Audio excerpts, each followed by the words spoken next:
Το κολέγιο Άκερμαν βρίσκεται η βάση της έδρας του στη Σουηδία. Ο καθηγητής Πολ Άκερμαν που έχει αναπτύξει τη μέθοδο είναι καθηγητής ορθοπαιδικής στο Ινστιτούτο Καρολίνσκα στη Σουηδία. Και πώς μπορούμε να βοηθηθούμε με τη μέθοδο Άκερμαν.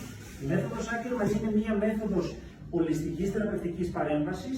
Έχει γίνει η αξιολόγηση από τον γιατρό και στη συνέχεια, εφόσον πληρεί τις ενδείξεις για να κάνουμε τη θεραπεία για μια σειρά από μυοσκελετικά προβλήματα, εφαρμόζουμε θεραπευτικές παρεμβάσεις. Είναι επιστημονικά τεκμηριωμένη η παρέμβαση η οποία κάνουμε, βασίζεται στη σπονδυλική κινητοποίηση και στους χειρισμούς με βάση την οπτική της χειροπρακτικής και δομικής οστεοπατητικής. Είναι πάρα πολύ αποτελεσματικό για προβλήματα και πόνο στο γόνατο, για πόνο στη σπονδυλική στήλη, στη μέση, στο θώρακα, στην αυχενική μοίρα και στον ώμο.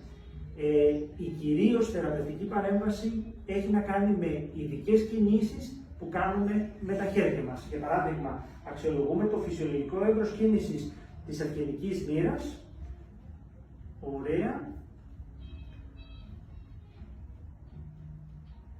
Ωραία, πάμε να κάνουμε στροφή. Ωραία, στροφή από την αντίθετη. Ωραία. Εφόσον γίνει η αξιολόγηση του εύρους κίνησης και γίνουν και μία σειρά από άλλα ειδικά τεστ, μπορούμε στη συνέχεια να εφαρμόσουμε τις τεχνικές της ψηλάφισης. Πάμε σε ήπια θέση. Ωραία. Έτσι ώστε να εντοπίσουμε τα επίπεδα στα οποία έχουμε τα αρθρικά μπλοκαρίσματα. Με την ψηλάφιση εντοπίζουμε τα επίπεδα που έχουμε τα αρθρικά μπλοκαρίσματα που περιορίζουν το εύρος κίνησης της αυχενικής μοίρας, μπορεί να δίνουν πόνο τοπικά στον αυχένα, αναφερόμενο πόνο στο άνω άκρο ή πόνο στην πλάτη. Εντοπίζοντας τα επίπεδα της υποκινητικότητας, εφαρμόζουμε ήπιες τεχνικές κινητοποίησης, έτσι ώστε να λύσουμε αυτά τα αρθρικά μπλοκαρίσματα και να βελτιώσουμε το εύρος κίνησης. Πάμε να έχουμε σε καθιστή θέση. Η ολιστική προσέγγιση της χειροπρακτικής μεθόδου Άκερμαν έχει να κάνει στο ότι αν έχουμε μία δυσλειτουργία στην αυχενική μοίρα της σπονδυλικής στήλης, η θεραπευτική μας παρέμβαση δεν περιορίζεται μόνο στον αυχένα, αλλά έχουμε μία πιο ολιστική, σε μία συνεδρία πιο ολιστική προσέγγιση, έτσι ώστε βρίσκουμε τα ειδικά σημεία και τα ειδικά μπλοκαρίσματα που έχουμε στο θώρακα και τα ειδικά μπλοκαρίσματα που έχουμε στην οσφυγική μοίρα, τα οποία σαν αλυσίδα επηρεάζουν το εύρος κίνησης της αυχενικής μοίρας. Οπότε είναι μια πιο ολιστική παρέμβαση που με ήπιες τεχνικές κινητοποίησης και χειρισμών μπορούμε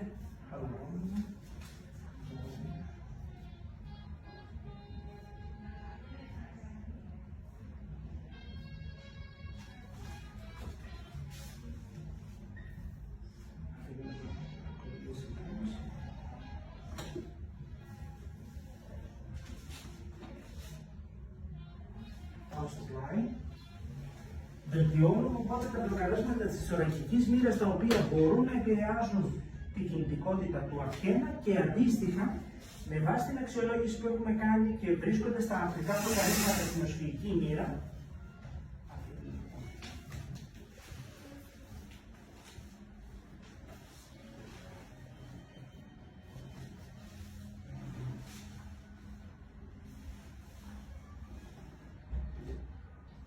με τόσο ήπιες και ανώδυνες κινήσεις βελτιώνουμε το εύρος κίνησης. Πάμε να καθίσουμε. Βελτιώνουμε το εύρος κίνησης και στην οσφυγική μοίρα της σπονδυλικής στήλης. Ο στόχος είναι η θεραπευτική παρέμβαση να είναι ανώδυνη, να κάνουμε ήπιες τεχνικές χειροπρακτικής κινητοποίησης που θα φύγει ο ασθενής, θα νιώθει περισσότερο ανακουφισμένος, επιστημονικά τεκμηριωμένα θα κυκλοφορούν μέσα στην κυκλοφορία του αίματος περισσότερες ενδορφίνες, περισσότερα οπιοειδή, άρα θα έχει μια παυσίπονη και αντιφλεγμονώμη δράση μέσα στο πρώτο μισάωρο της θεραπείας.